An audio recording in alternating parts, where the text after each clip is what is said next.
আমি এই জায়গায় যে প্রথমে যে কাপড়টি কম বেশি আছে সেটাকে সুন্দর করে আমি সোজা করে কাটিংটি করব।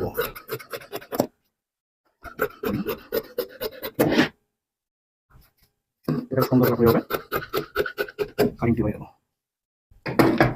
তো সম্মানিত দর্শক, এরকম 40 সাইজের এবং যাদের কামিজের বডি 44-45 তাদের জন্য এইরকম প্লাজো কাটিং এবং এরকম মাপে আপনি খুব সহজে ঘরে বসে আপনি তৈরি করতে পারবেন। তো আমি এই জায়গায় যে এখন প্রথমে যে কাজটি করবো, এই জায়গার কাপড়টা দিয়ে আমার নিচে যে কাপড়টি লাগবে সেই জায়গায় আমি জয়েনের জন্য এই কাপড়টি আমি ব্যবহার করব।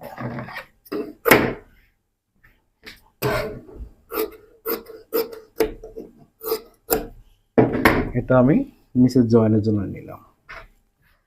এখন আমাকে এই জায়গা থেকে আমি কলির কাপড়টি নিব।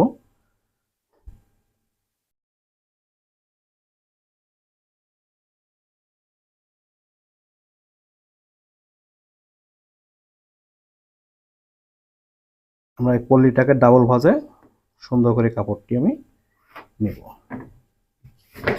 এটাকে আমরা শেপ দিয়ে আমি কীভাবে রাউন্ড দিয়ে একটু কাটিংটি করলাম আপনারা অবশ্যই দেখলেন। তো ঠিক এরকম করে আপনার কলিটাকে কাটিং করে নেবেন। তো এটা আমি কলিটা জায়গায় নিয়ে নিলাম। তো এখন রাবারের জন্য কাপড়টি যে লাগবে সেই কাপড়টাকে আপনার সুন্দর করে এই জায়গায় মাপ দিয়ে কতটুকু লাগে সেক্ষেত্রে আপনার কাপড়টি সুন্দর করে সাইজ করে কাটিং করে নেবেন। তো রাবারের জন্য আমি এই জায়গা থেকে 1.5 ইঞ্চি বা 15 ইঞ্চি আপনার চাহিদা অনুযায়ী আপনি কাপড়টি নিতে পারবেন। এটাকে সুন্দর করে আমরা বিছিয়ে এটাও আমরা কাটিংটি করে নেব।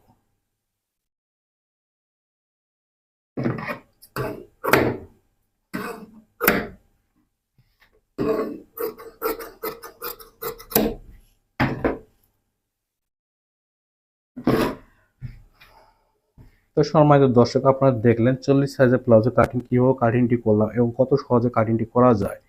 তো আসলে মূলত যে আমরা কাটিংগুলো করি বা করব আসলে বুঝতে হবে এবং দেখতে হবে, দেখলে অবশ্যই কাটিংটি খুব সহজে আপনি শিখতে পারবেন। তো সম্মানিত দর্শক, এরকম নতুন নতুন ভিডিও পেতে অবশ্যই চ্যানেলটি আপনারা প্রথম নতুন হয়ে থাকলে চ্যানেলটি অবশ্যই সাবস্ক্রাইব করবেন এবং অবশ্যই একটি লাইক এবং অবশ্যই একটি গঠনমূলক কমেন্ট করে যাবেন, যাতে করে আমি পরবর্তীতে যে কোনো আপনাদের চাহিদা থাকে সেটা আপনারা কমেন্ট করে আমাকে জানাতে পারবেন। তো আজকের মতো এ পর্যন্ত। পরবর্তী ভিডিও দেখার জন্য অবশ্যই আমার সাথে থাকবেন। ধন্যবাদ।